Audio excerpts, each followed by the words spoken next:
ভেতরে দুইটা ঝর্ণা হইব মন্দিরের সাইডে আমরা কোন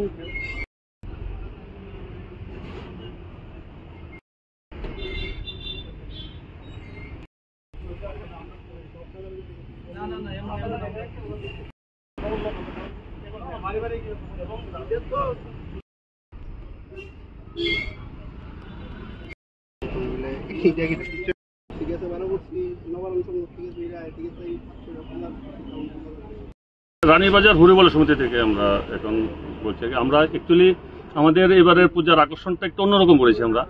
আমরা মার 51 শক্তিপীঠ যে আছে, শক্তিপীঠের মধ্যে আমরা 21 পীঠটা তুলে ধরছি। সবগুলো করার মতো 51 পীঠ করার মতো আমাদের এত বড় পরিসরে জায়গাও নেই। হ্যাঁ, তো আর এত আমাদের অর্থেরও ইয়ে নেই, কারণ আমরা চাঁদা কারোর থেকে কোনো জুলুম করে চাঁদা আমরা নিই না। আমরা ক্লাব মেম্বাররাই ওদের নিজেরা থেকেই যা চাঁদা দিয়ে গত বছর থেকে চাঁদা জমানো হচ্ছে আমাদের ক্লাবের ইয়ের জন্য, এবারে পূজার জন্য। তো আমাদের ক্লাবের বিশেষ আকর্ষণ তো হচ্ছে 51 পীঠের 21 পীঠ। তার মধ্যে হলো আমাদের যে বাংলাদেশের আমাদের মার এক শক্তিপীঠ আছে ঢাকেশ্বরী মন্দির, সেটাকে আমরা বড় করে ফোকাস করছি আর কি। তো আর বাকিগুলো করছি, তো আমার ফোকাসটা মানে মেইন মন্দিরটা হচ্ছে ঢাকেশ্বরী মন্দির।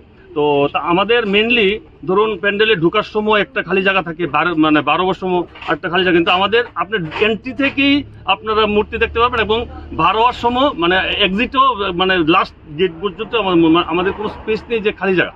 তো এটা আমাদের মেন আকর্ষণ আর কি। এবার কতবারের পূজা করছেন? আমরা অ্যাকচুয়ালি আমাদের এই ক্লাব স্থাপিত হয়েছে 1972 সালে। ওই 1972 সাল থেকেই পুজো হচ্ছে। তো কাউন্ট করিনি, তবে আমাদের ক্লাবের পূজা কোনো সময় কোনো রাজনৈতিক দলে পরিবর্তন হয় না হয় সেটা অন্য, কিন্তু আমাদের ক্লাবের পূজা কোনো সময় বন্ধ হয় না। আমাদের ক্লাবের আমাদের যা সিনিয়র ছিল ওদেরকেও দেখেছি, ওরা পূজা করেছে। এখন এর আগে আমরা করেছি, এখন ওরা করছে, ছোটরা করছে, তারপরে নেক্সট জেনারেশন করবে। পূজা বন্ধ হবে না, এই হরিবল সমিতির পূজা বন্ধ হবে না। তাতে আমাদের কোনো রাজনৈতিক কোনো আমাদের এটা মানে এই ক্লাবের মধ্যে কোনো রকম কোনো মানে সমস্যা নেই। আচ্ছা, এবছরের বাজেটটা কত রয়েছে? অ্যাকচুয়ালি বাজেটের কথা বলতে আমাদের কোনো ক্লাবের কোনো ইয়ে নেই, বাজেট কিছু নেই। আমাদের যে এই আপনার প্যান্ডেল করছে, এই যে পাহাড় প্যান্ডেল করছে, আমাদের ক্লাব মেম্বার কৃষ্ণ দাস, এবং আমাদের যে মূর্তিগুলো করছে 51 পীঠ করছে ও আমাদের ক্লাব মেম্বার, ওর নাম হলো রাজেশ দেবনাথ, আমার ক্লাব মেম্বার একদম এই আমাদের পাড়াতেই বাড়ি, ওনার যে দূরের বাড়ি। তো আমাদের কোনো বাজেট নেই, তবে সম্ভবত এখন পর্যন্ত আমরা চট কিনেছি ধরুন 50,000 চট কিনেছি, বাস কিনেছি ধরুন 1-1.5 লাখ টাকা, আর লেবার ধরুন 1 লাখ টাকার মতো দিয়েছি, ধরুন এখন মতো 2-2.5 লাখ টাকা এখন মতো খরচ হয়ে গেছে। এবং টোটালি টাকাটা আমাদের এই তারা যারা কাজ করে কর্মচারী ছোটো মোটো কাজ করে গতবারের পূজা শেষে থেকে প্রতি কাজে এই নাও আমি এবার 5,000 দিলাম, আমি 3,000 দিলাম, কাজ বুঝে এখন তোর মধ্যে 20,000 লাভ হলো, আমি ক্লাবের জন্য সামনের পূজার জন্য আমি দিয়ে দিলাম 2,000, 3,000, 5,000, এইভাবেই আমাদের একটা ফান্ড করেছি এবং সেটা দিয়ে আমাদের পুজো হচ্ছে। আচ্ছা, রাজ্য জুড়ে একটা মানে চাঁদা নিয়ে একটা জুলুমবাজের একটা ব্যাপার আছে, হ্যাঁ, সেই জায়গায় দাঁড়িয়ে আপনারা নিজেরাই উদ্যোগ নিয়ে পূজাটার আয়োজন করছেন, নিজেরা চাঁদা দিয়ে এসে পূজার আয়োজন করছেন, সেক্ষেত্রে গোটা রাজ্যবাসীর জন্য আপনাদের তরফ থেকে মেসেজটা কি থাকবে? মেসেজটা থাকবে দেখুন, যদি চেষ্টা করা যায়, দেখুন আপনি যদি কাউকে একটা প্রেশার ক্রিয়েট করেন, প্রেশার ক্রিয়েট করলে ওর তাহলে এই পূজাটা হলো আনন্দের বিষয়। আপনি যদি একজন থেকে প্রেশার ক্রিয়েট করে চাঁদা আনুন, 10,000 টাকা নেন, ও আপনার পূজা হচ্ছে, কিন্তু আরেকজনকে নিরানন্দ করে আপনার পূজাটা হচ্ছে, সেটা তো ওর তো অরিজিনাল আনন্দটা হলো না।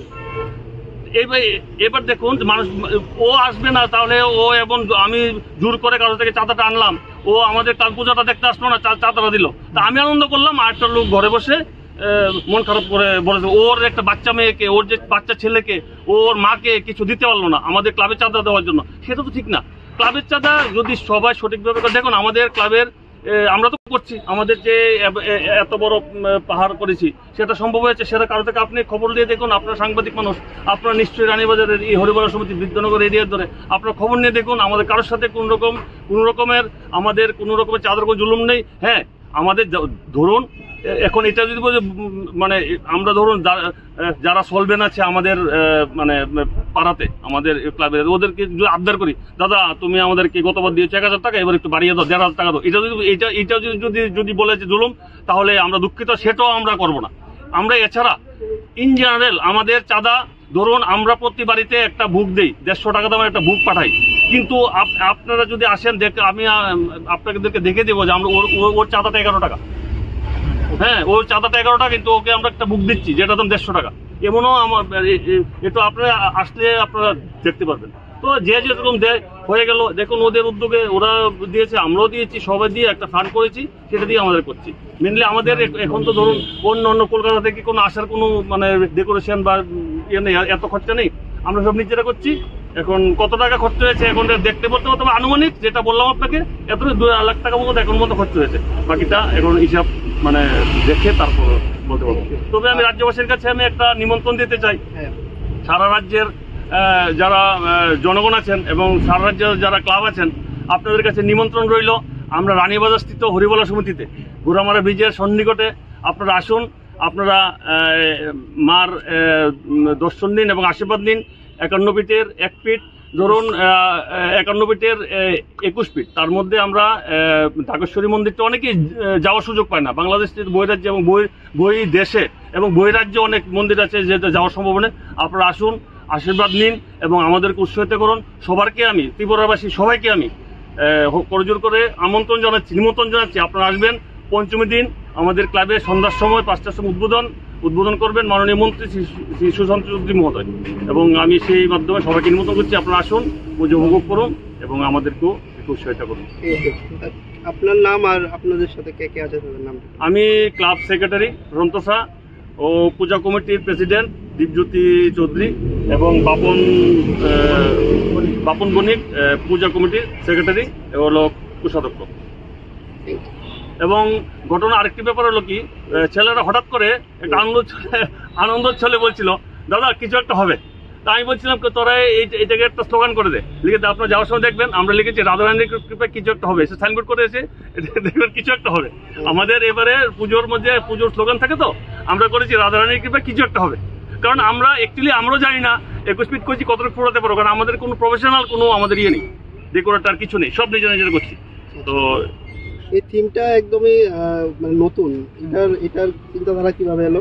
অ্যাকচুয়ালি চিন্তাধারা বলতে আমরা যখন ক্লাব মিটিং করেছি আজকের থেকে ধরুন 3-4 মাস আগে যখন ক্লাব মিটিং করেছি, তখন আমরা অনেক কিছু আমরা চিন্তাধারা করেছিলাম, সেটা করবো এটা করবো। তো বলছিলাম যে একটা কিছু আকর্ষণ করা দরকার, ছেলেরাও এখন প্রচুর মানে খুব উৎসাহী, আমরা কি করা যায়। তো বলছো 21 ফিট কর, আর না 51 ফিট, ওরা সবাই বলছিল 51 ফিট করলে দেখা যায় আমাদের ক্লাবের পরিসরে জায়গা নেই। তো আমি তখন আসতে বলে যদি 51 ফিট করি তাহলে কিছুর মধ্যে একটা করতে, তাহলে শুধু একটা প্যান্ডেল করবো, একটা দেখুন পাহাড় করি।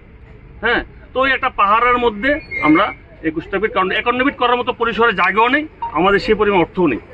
হ্যাঁ, মেনলি আমাদের জায়গা নেই।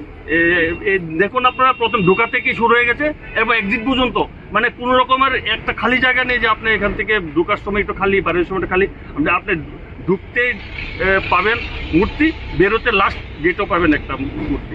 এর জন্য আমরা মানে এই থিমেই আমরা কাজ শুরু করলাম। ধরুন 4 মাস আগে আমাদের ফার্স্ট মিটিং হয়েছিল, তারপর থেকে আমরা কাজ শুরু হয়ে গেছে, এখন পর্যন্ত কাজ করছি। Thank you.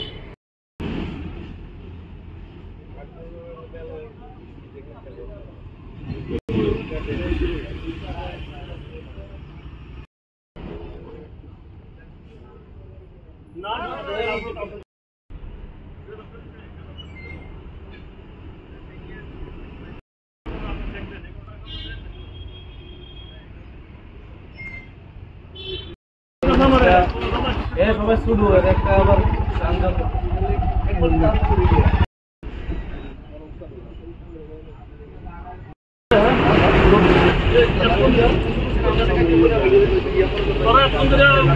তোরা